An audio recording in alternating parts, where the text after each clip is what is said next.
Welcome to English Avenue, your home for motivational stories, viral biographies, and powerful English learning videos. Before we begin, if you want to watch the full emotional biography of Steve Jobs, the man behind Apple, we've already made it for you. It's an unforgettable story of a dropout, a dreamer, and a fighter who changed the world. You can find the Steve Jobs biography in our channel's playlist. Watch that for his personal journey. But today is different. Today, we tell the story of a company, not just a man. A company that was laughed at, almost destroyed, resurrected, and finally became the most valuable brand in the world. This is the story of Apple Incorporated. Not just Steve Jobs, but also Steve Wozniak, the quiet genius, Tim Cook, the operator who led Apple after Steve, and many more unsung heroes who made Apple what it is. In today's video, we'll walk you through how two young men started a tech company in a small garage with no money, how Apple lost everything, and how it fought back to win the world, how they created the iPod, iPhone, iPad, and changed music, communication, and computing forever, how the brand grew from $0 to $2.8 trillion in market value, and how vision, design, and boldness built a global culture, not just a company. This isn't just a company story. This is a revolution. This is a business masterclass, a branding lesson, a storytelling strategy, and most importantly, a powerful English practice tool for you. Yes, this video is also made for your English listening and learning. We use simple sentences, emotional storytelling, and real vocabulary that will help you understand and improve your English fluency while you enjoy the story.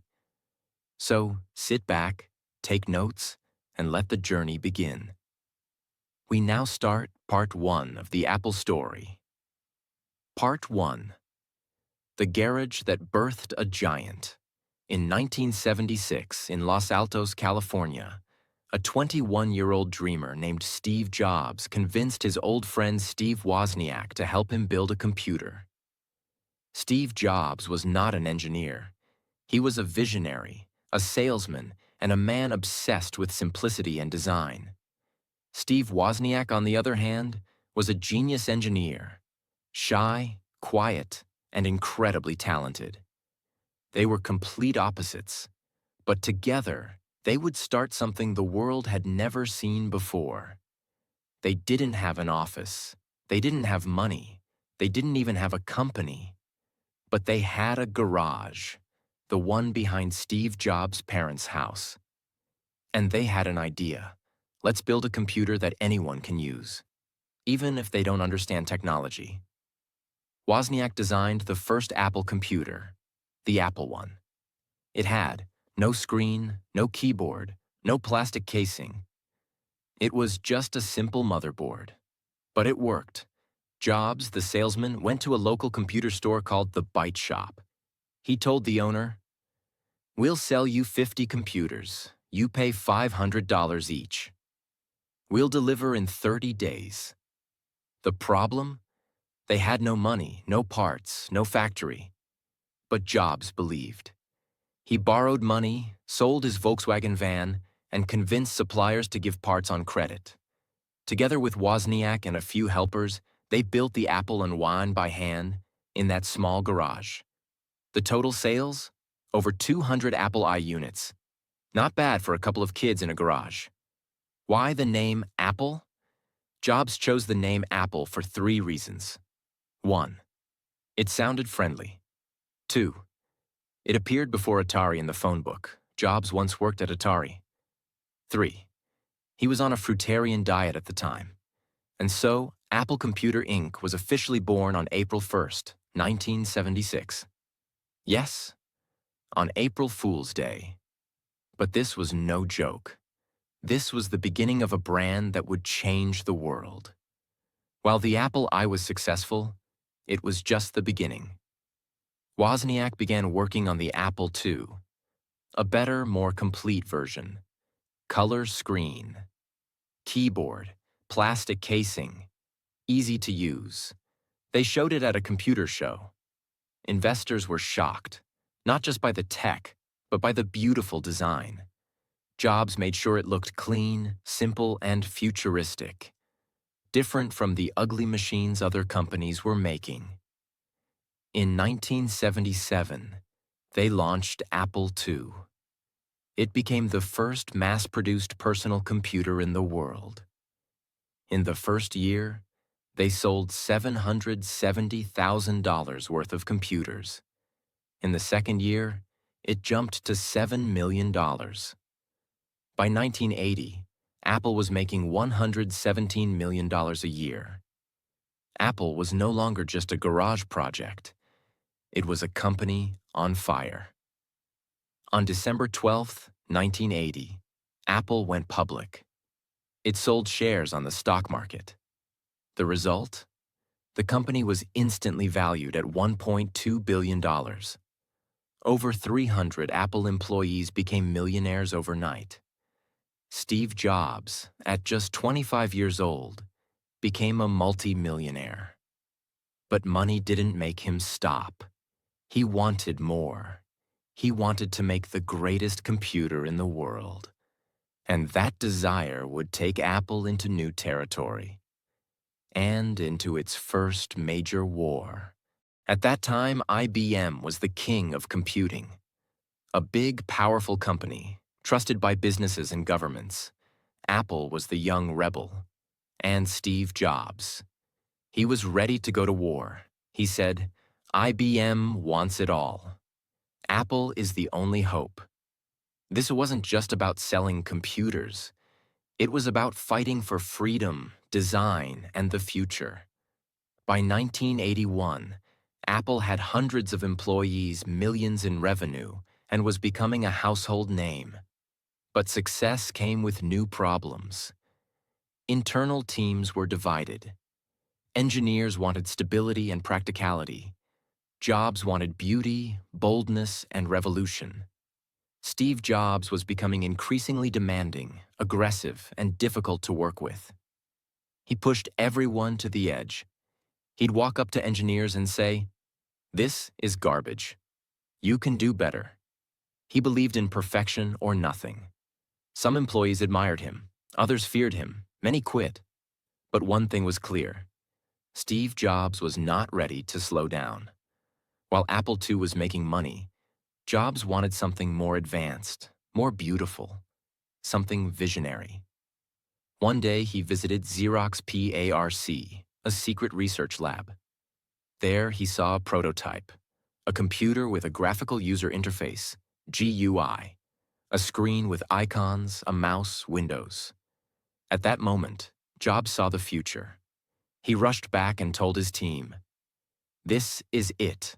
This is the future of computing. Not text, not command lines, but images." Simplicity. He quickly started building a secret project, the Apple Macintosh. Jobs pulled a small team into a separate building and told them, "You are not just engineers. You are artists. You are revolutionaries." He demanded crazy hours, impossible goals, and perfection. One engineer said, "Working on the Mac team was like going to war, but for something we believed in."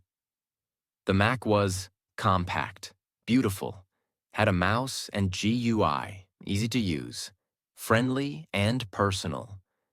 But it was also expensive to make. Each unit would cost around $2,500 to build and would sell for $2,495, almost $7,000 in today's money. The marketing had to be legendary. To introduce the Macintosh, Jobs partnered with ad agency Chiat Day. They made a commercial, a short film directed by Ridley Scott, the same director of Blade Runner and Gladiator. The ad showed a gray, dystopian world where people obey Big Brother. Then a woman runs in, throws a hammer, and destroys the screen. Tagline: on January 24th, Apple Computer will introduce Macintosh. And you'll see why 1984 won't be like 1984. The ad aired only once, during the 1984 Super Bowl, and it became legendary. People didn't just watch it, they talked about it. News channels played it. It got millions of dollars worth of free attention.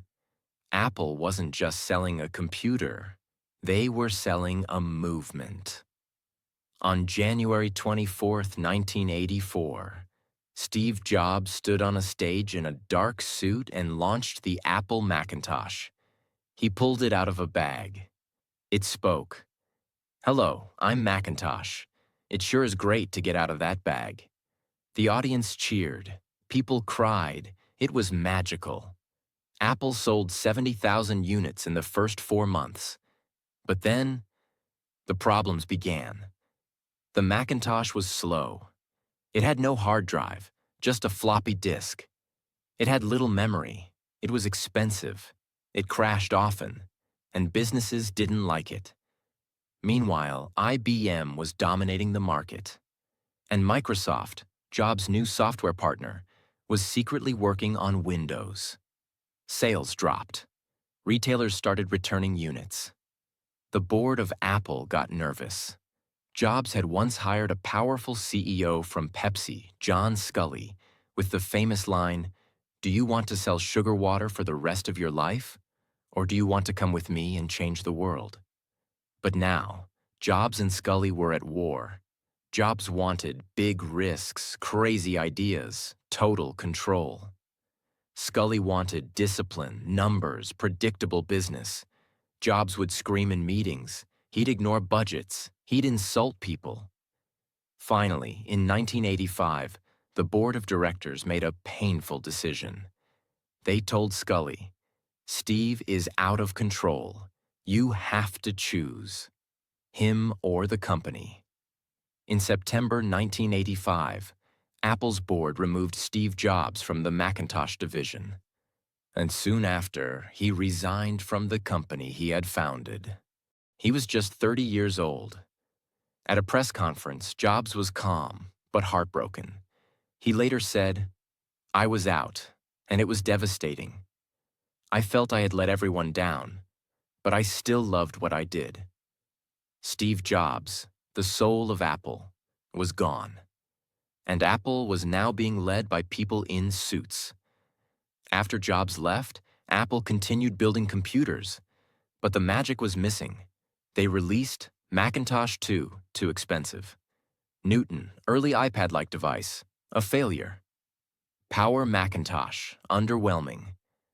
Competitors were rising. Microsoft launched Windows 3.1 and then Windows 95. Dell and HP were winning the personal computer market. Apple's market share fell. Their products became confusing, overpriced, and boring. By 1996, Apple was almost bankrupt. The company that once said, "Think different," had become just another tech company. They needed a miracle. And that miracle was the man they had once pushed out.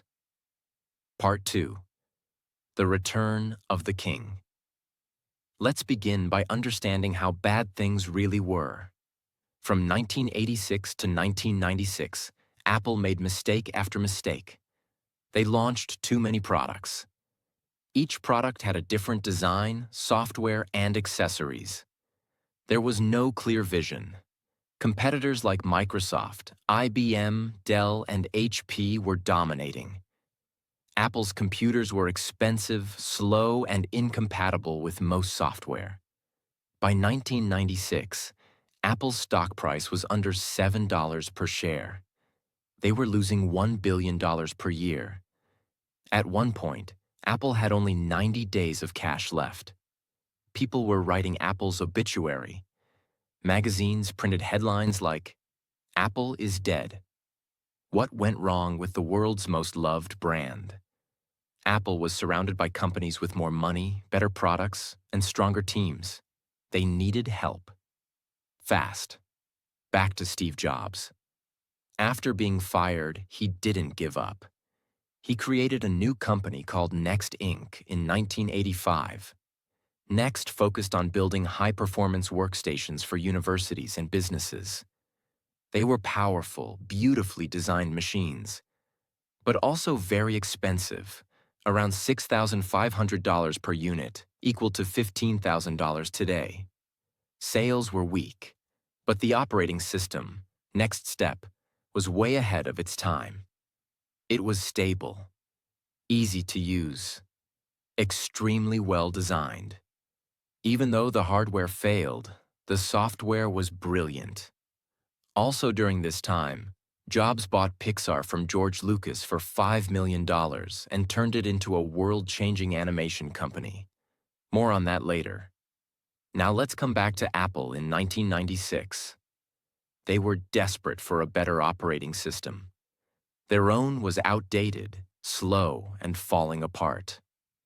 So they looked outside and found Next.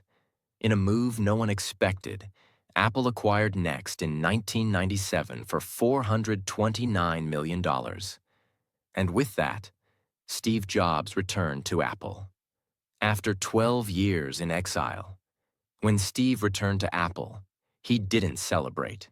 He was furious with what he saw. He walked into meetings and said, "This is crap. What the hell is this? Why are we making 20 different computers?" At that time, Apple had dozens of models. Performa 6200, Quadra 950, Macintosh LC 580, PowerBook Duo, Newton Message Pad, and more. Jobs was confused. He asked, "Can someone tell me which computer to buy?" No one could answer. He walked to a whiteboard and drew a simple 2x2 grid. Consumer Professional. Desktop. Laptop. That's it. He said, "We're cutting everything else. 4 products. That's all. Let's make them the best in the world." This simple moment changed Apple's future. The iMac, beautiful, fun, and blue.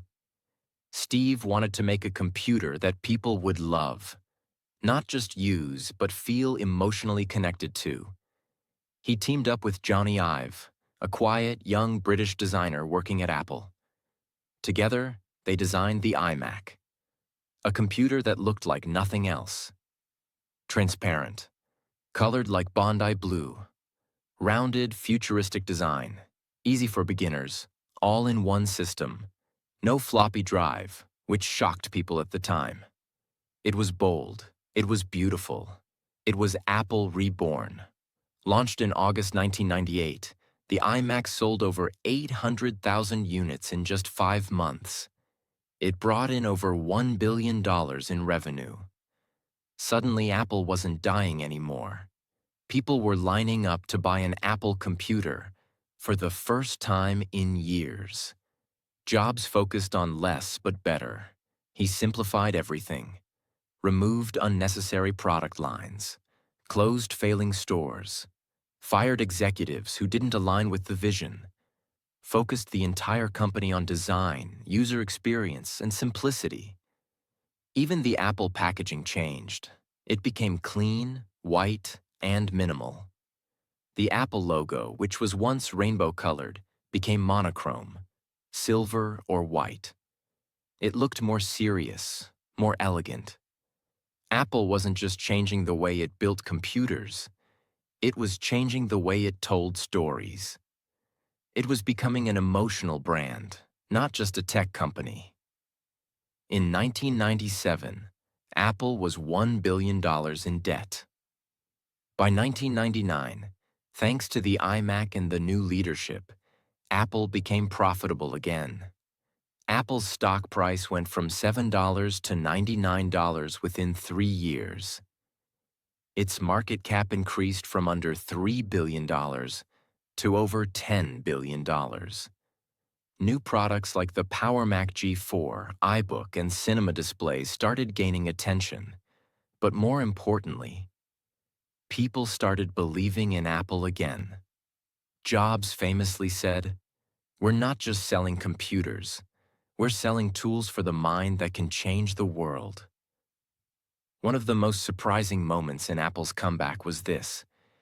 In 1997, Jobs went on stage and announced, "We are partnering with Microsoft." People gasped, some booed. Why? Because Microsoft had stolen Apple's GUI years earlier and created Windows. Steve Jobs and Bill Gates were seen as rivals. But Apple needed help. Microsoft invested $150 million in Apple to help it survive, with an agreement that Apple would support Microsoft Office on Mac. Jobs said, "We have to let go of the idea that for Apple to win, Microsoft has to lose."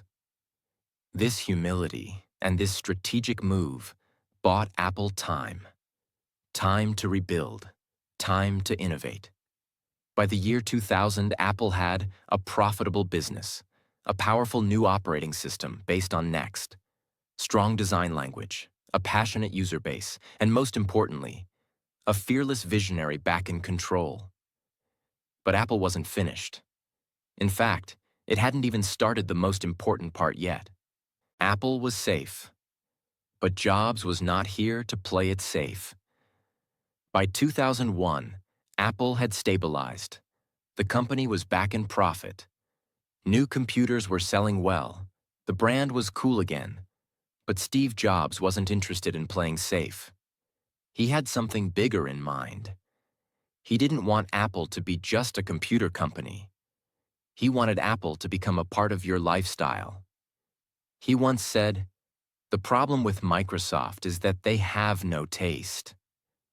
Apple is about the intersection of technology and liberal arts. We care about beauty. About Soul Jobs was obsessed with design, music, experience, and simplicity. That's when an idea was born. At the time, the way people listened to music was a mess. CDs were bulky. MP3 players were ugly and hard to use. File sharing was illegal and dangerous. Remember Napster? Jobs saw the future clearly. He told his team, "Let's build a music player. But not just any music player. It has to be simple, elegant, and it must feel like magic." The team began secretly working on the device. It was led by John Rubinstein, hardware; Tony Fadell, system architecture; Johnny Ive, design. And in October 2001, they launched the very first iPod. It was small, size of a deck of cards, white and clean, had a click wheel, 5 gigabytes of storage, and could hold 1,000 songs. Steve stood on stage and said just one sentence. "This amazing little device holds 1,000 songs, and it fits right in your pocket." The world had never seen anything like it. The iPod was not just a product. It was a movement. People didn't just buy the iPod. They felt it. Apple's marketing was minimal, artistic, and cool. Remember the famous silhouette ads? Black figures dancing, white iPods and earphones popping against bright-colored backgrounds. No words, just music and emotion. It wasn't about features anymore. It was about feeling. Apple was no longer selling products. Apple was selling identity. The original iPod only worked with Mac computers. That meant 95% of Windows users couldn't use it. Sales were slow at first. Only around 125,000 units sold in the first few months. Jobs realized they were holding the product back. In 2003, Apple released iTunes for Windows. Now anyone, even if they didn't own a Mac, could buy and sync music using iTunes and own an iPod. Sales exploded. Let's look at the numbers. 2001, iPod launches. 2002, 600,000 units sold. 2003, 2 million units. 2004, 8 million. 2005, over 22 million iPods sold in 1 year. 2006, over 88 million iPods sold to date. That's not all. From 2001 to 2006, Apple's annual revenue grew from $5.4 billion to over $19 billion. Net profit grew from $65 million to $2 billion. Its stock price rose from $7 to $85 per share. Apple wasn't just alive. It was becoming a global force. In 2001, the same year as the iPod launch, Jobs opened the first Apple retail store in Tysons Corner, Virginia. People thought it was crazy. Why would a tech company open expensive physical stores when most brands were moving toward online? But Jobs had a vision. The stores would be clean, minimal, and beautiful. Every detail would be controlled. Employees would be knowledgeable, passionate, and friendly. No pushy sales, just experience. The first store was a success. Then came the second, then the third, then hundreds. By 2006, Apple had over 170 stores worldwide. They were generating more profit per square foot than Tiffany & Company. People didn't come just to buy.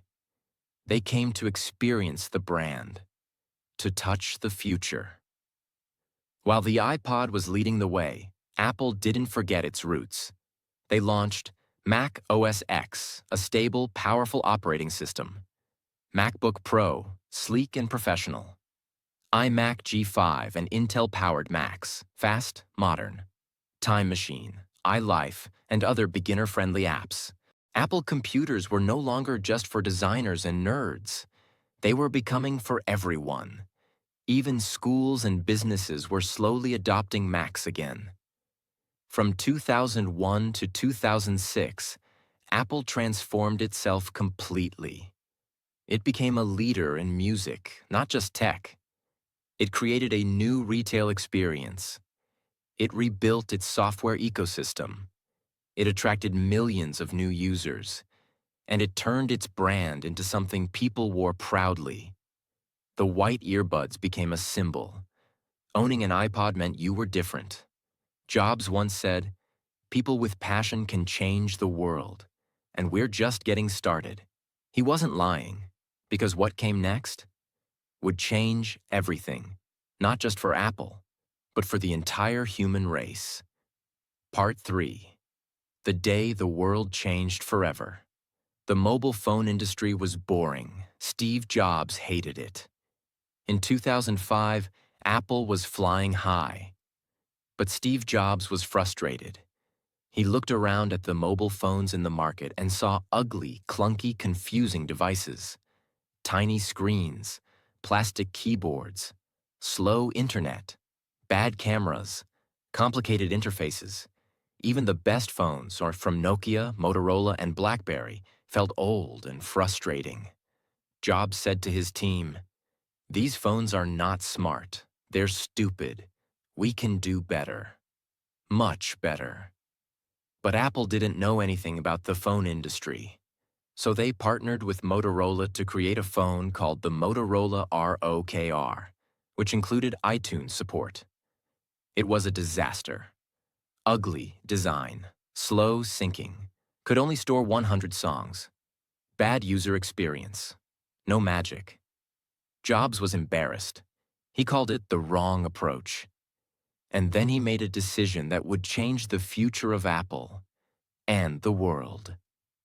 Jobs gathered a small team of Apple's top engineers and designers. He told them, "We are going to build a phone, but not just a phone. We're going to reinvent the entire phone industry." The team was moved to a secret building inside Apple, nicknamed the Purple Dorm. It was completely hidden. Only select people were allowed inside. They worked for months and years, in secret, day and night, with no sleep, no weekends, and extreme pressure. The mission was insane. A touchscreen phone with no physical keyboard. A phone that could play music, browse the internet, send emails, run apps, and make calls, all in one. A phone that was beautiful, intuitive, and powerful, all inside a thin device that fits in your pocket. It was nearly impossible, but they did it. The world didn't know what was coming. On January 2007, at the Macworld Conference, Steve Jobs stood on stage in his signature black turtleneck and jeans. He looked at the audience and said, "Today we're introducing 3 revolutionary products: a widescreen iPod with touch controls, a revolutionary mobile phone, and a breakthrough internet communicator. Are you getting it? These are not 3 separate devices. This is one device, and we are calling it iPhone." The audience exploded with applause. People were shocked. The moment felt like science fiction had become reality. The first iPhone was not perfect, but it was light years ahead of everything else. It had a full multi-touch glass screen, a powerful Safari browser, real internet, visual voicemail, an iPod built-in, Google Maps, beautiful animations, and that famous slide to unlock gesture. No one had seen a phone like this. There were no buttons, no antenna, no menu clutter. Just a clean black screen and a single home button. Steve Jobs said, "Every once in a while, a revolutionary product comes along that changes everything.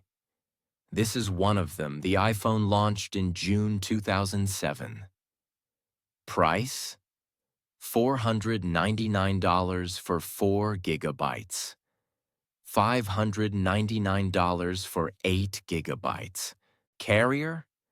Exclusive to AT&T in the US. People lined up for days outside Apple stores. There were stampedes, media frenzy, and sold-out stock. In the first weekend, Apple sold over 270,000 units. By the end of 2007, they sold 1.39 million iPhones. Apple's market cap crossed $100 billion for the first time. But Jobs wasn't done.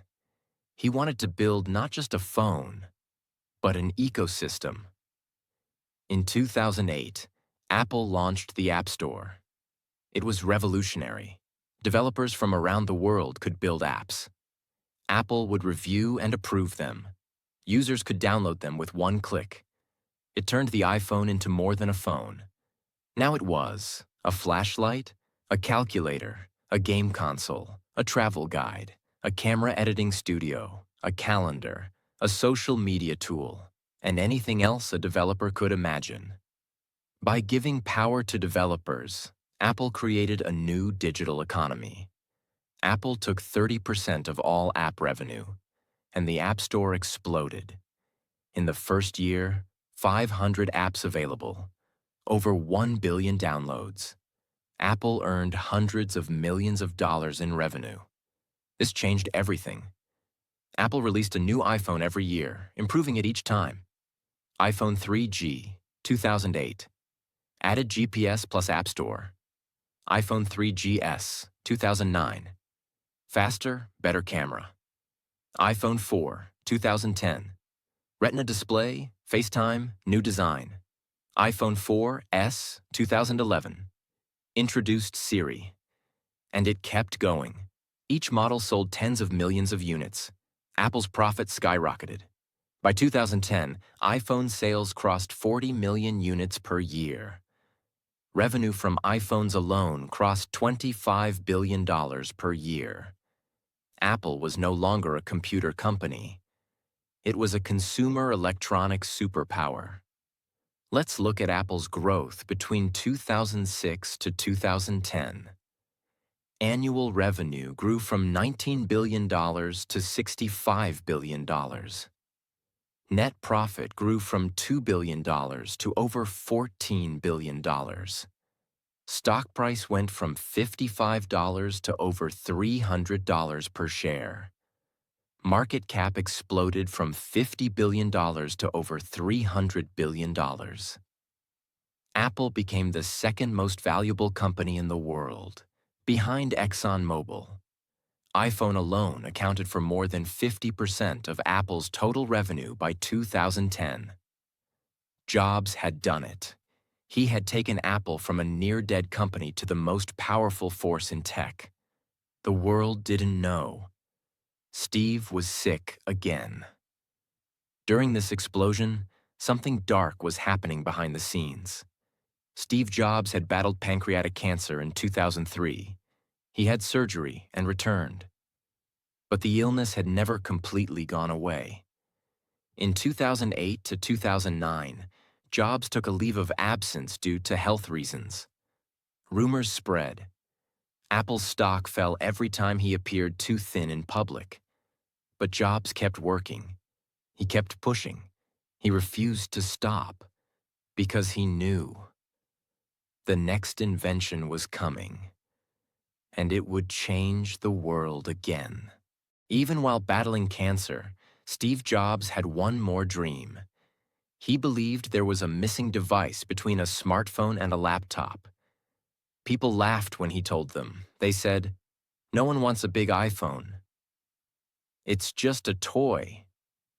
Tablets already exist, and they failed." But Jobs saw the future differently. He believed, this is not just a big phone, it's a new category. His team worked in complete secrecy. Every detail was considered. Weight, battery life, display sharpness, the magical feeling of swiping with one finger. And in January 2010, Steve Jobs walked on stage once again. He was thin, weak, and pale. But his eyes were still on fire. He sat down in a chair and said, "iPad is our most advanced technology in a magical and revolutionary device. It's unbelievable." And then, he demonstrated it. The iPad. People laughed. Then they lined up. At first, critics mocked it. "It's just a big iPhone. There's no keyboard. It's useless. Who needs this?" But when people used it, everything changed. It was fast, beautiful, easy, light, and magical. You could read, watch, play, draw, write, and work, all with your fingers. In the first 80 days, Apple sold 3 million iPads. By the end of 2010, they sold over 15 million. Revenue from iPad crossed $9 billion in just 9 months. This was bigger than most tech companies' entire business. The iPad proved something. Apple wasn't following the world. Apple was leading it. Steve Jobs' philosophy: real artists ship. Even while fighting cancer, Steve was involved in every detail. He would sit with the design team, the packaging team, the product team, even the Apple Store layout. He once told the team, "Design is not just what it looks like. Design is how it works." We don't ship junk. People think focus means saying yes, but it really means saying no to 1,000 things. He believed in perfection, simplicity, and magic, but also in speed. He often said, "Real artists ship," which meant a great idea means nothing unless you can deliver it. This became the DNA of Apple. By mid-2011, Apple was unstoppable. iPhone sales, over 72 million per year. iPad sales, over 32 million per year. Mac sales, steadily increasing again. App Store, over 15 billion downloads. Annual revenue, $108 billion. Annual profit, $25 billion. Stock price, $390 per share. Market cap, over $350 billion. In August 2011, Apple briefly passed ExxonMobil to become the most valuable company on Earth. A company that was once 90 days from bankruptcy was now #1 in the world.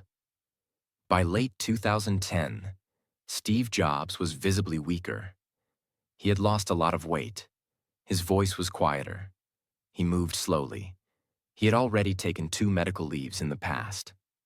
In January 2011, he announced another one. This time, he didn't come back fully.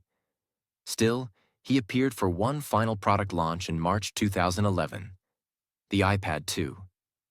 And then, He disappeared from public view. Inside Apple, people knew. Steve was preparing for the end. He spent his last months with his wife, Lorene, his children, his close team, and in his garden, reflecting. On August 24, 2011, Steve Jobs sent a short letter to the Apple board. He wrote, "I have always said if there ever came a day when I could no longer meet my duties and expectations as Apple's CEO, I would be the first to let you know. Unfortunately, that day has come." He resigned as CEO. The board appointed Tim Cook, a quiet, disciplined operations expert who had worked by Steve's side for years. Steve became chairman of the board. But the world knew this was goodbye. On the evening of October 5, 2011, Apple released a press statement. "We are deeply saddened to announce that Steve Jobs passed away today. He was 56 years old. People cried. Customers lit candles outside Apple stores. Facebook, Twitter, and the entire internet was filled with messages. Barack Obama said, 'Steve was among the greatest of American innovators. Bold enough to think differently, brave enough to believe he could change the world, and talented enough to do it,' Bill Gates wrote. The world rarely sees someone who has had the profound impact Steve has had, the effects of which will be felt for many generations to come. Even rivals bowed. He didn't just leave a company, he left a blueprint for excellence. He left a culture of perfection, focus, minimalism, vision over numbers, emotion over specs. Apple wasn't just about what you buy. It became about what you believe. In one of his final speeches, Steve said, "We're here to put a dent in the universe. Otherwise, why even be here?" And he did. Part 4. Legacy Beyond Life. The man Steve trusted to carry the flame, Tim Cook, was stepping forward. Tim Cook was nothing like Steve Jobs. Where Jobs was emotional, explosive, creative, Cook was calm, reserved, strategic. People were nervous. They asked, would Tim Cook take risks? Would Apple still innovate? Would the company slowly fade away without its soul? But Tim had one thing: Steve's blueprint. Before his death, Steve Jobs had spent months preparing the company, a product roadmap for years ahead, a leadership structure, a culture built on simplicity, excellence, and focus. He told Tim, "Don't try to be me. Just be yourself, but do what's right for Apple." And Tim Cook did exactly that. Right after Steve's death, Apple launched iPhone 4S, already in the pipeline, iPad 3 with Retina display, iPhone 5, taller screen, Lightning connector, iOS 7, massive UI redesign, iPad mini, compact and affordable. In 2012, Apple earned $156 billion in annual revenue. Net profit, $41.7 billion. Market cap, $500 billion. Apple wasn't slowing down. But then, the big question came. What will Apple invent now? That answer came in 2014. In September 2014, Apple announced its first brand new product since Steve's death: the Apple Watch. It was more than a watch. It tracked your health. It showed messages. It played music. It had custom watch faces. It was deeply personal. The original idea had come from Steve's early vision of personal technology, but it was Tim Cook's team that brought it to life. In 2015, the Apple Watch launched. Critics were skeptical, but by 2020, it had become the #1 best-selling watch in the world, beating even Rolex and Casio. A computer company now made the world's most popular timepiece. In 2016, Apple removed the headphone jack from the iPhone 7. People were furious. Where will I plug in my headphones? This is greedy. This is arrogant. But Apple had a plan. AirPods, wireless, tiny, simple, with no buttons, just intelligent sensing and seamless connection. At first, people mocked them. You look like toothbrushes in your ears. You'll lose them. Then people tried them, and the world changed. AirPods became a cultural symbol of coolness, simplicity, and status. In 2022, Apple made over $15 billion from AirPods alone. That's more than the entire annual revenue of Spotify. Since 2006, Apple computers had used Intel processors, but Apple was tired of depending on another company. In 2020, Apple announced it would make its own chips, starting with the M1 chip. This was a huge risk. What if performance dropped? What if software broke? What if users didn't adopt? But the M1 MacBooks were a triumph. Faster than any other laptop, longer battery life, cooler and quieter, seamless app performance. Critics said, "This is the biggest jump in computer performance in over a decade." Apple proved, again, that it could reinvent its own products without Steve. Let's look at the unbelievable growth after Steve Jobs. Year revenue, USD. Net profit, USD. Market cap, USD. 2011, 108 billion, 25 billion, 350 billion. 2015, 233 billion, 53 billion, 700 billion. 2018, 265 billion, 59 billion, 1 trillion. 2020, 274 billion, 57 billion, 2 trillion. 2022 dollars, $394 billion, $99.8 billion, $2.9 trillion. 2023, $383 billion, $97 billion, over $3 trillion. In 2023, Apple became the first company in human history to cross $3 trillion in market value. That means Apple was worth more than Tesla plus Amazon plus Facebook plus Netflix plus Coca-Cola plus McDonald's plus Nike combined. And it started in a garage. Today, Apple is not just a brand. It's a global lifestyle. People wake up and check their iPhone, track their health with their Apple Watch, listen to music with their AirPods, work and create on their MacBook, watch shows on Apple TV plus pay with Apple Pay, back up everything to iCloud. Apple is now a part of your home, your body, your mind, and your wallet. Tim Cook doesn't shout.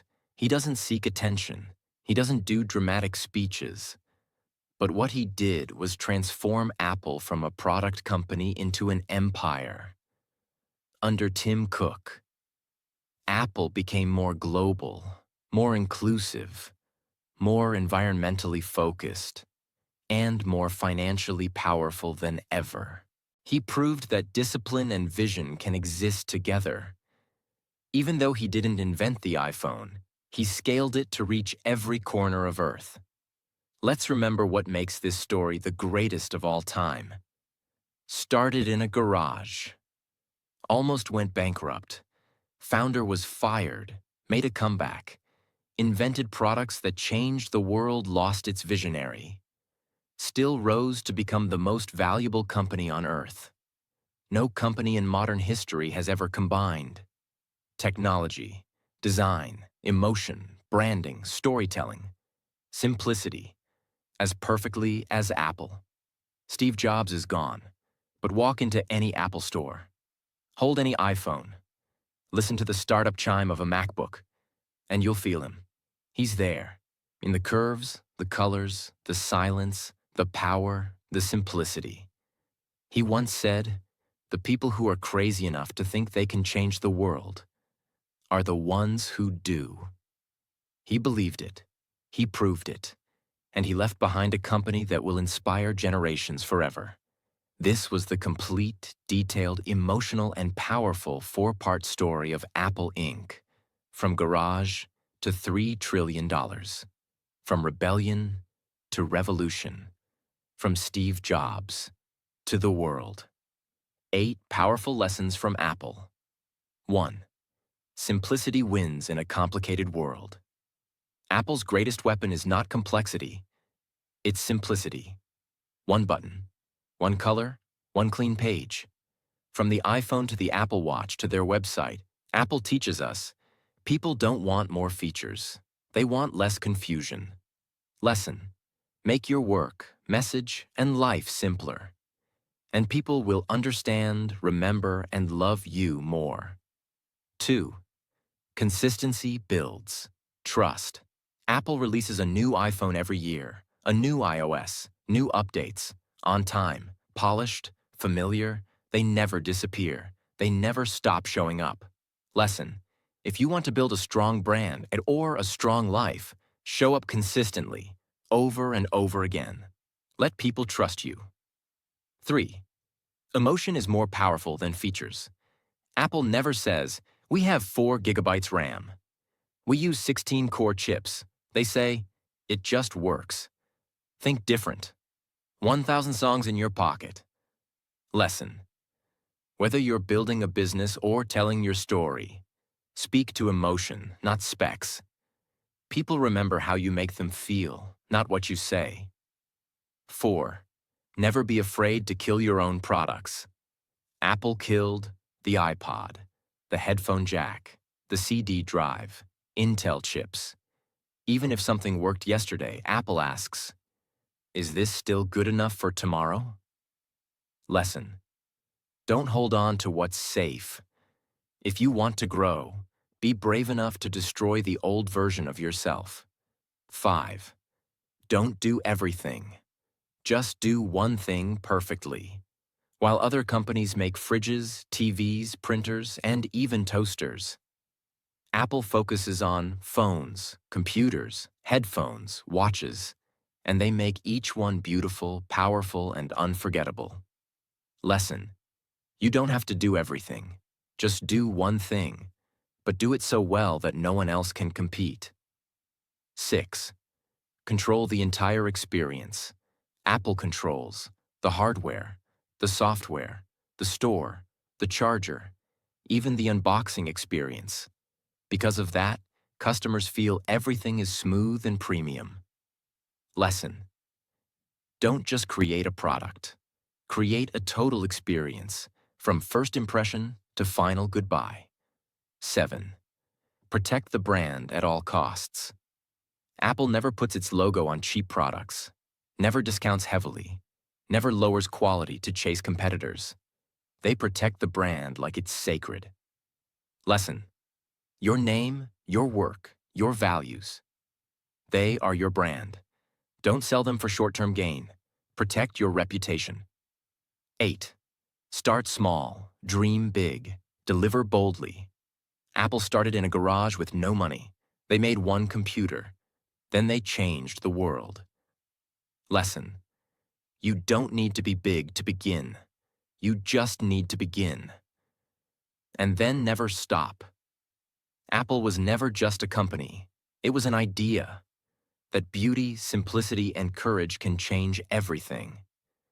It showed the world that you can start in a garage and rise to $3 trillion, that you can fall, be fired, fail, and still rise again, that you don't need to do everything, just the right thing, the best way, and that if you dare to think different, you can change the world. To every dreamer watching this, you don't need 100 ideas, just one powerful one. You don't need to be perfect, just be brave. And you don't need permission. Just start. Because in the end, the most powerful thing Apple ever created was not the iPhone, not the Mac, not the watch. It was belief. Belief in bold ideas, belief in beautiful design, belief in people like you. So never stop believing, If this story inspired you, don't forget to like, share, and subscribe to English Avenue. We create powerful stories to help you learn English and change your life, one video at a time. Hit the bell icon so you never miss what's coming next. Thank you for watching.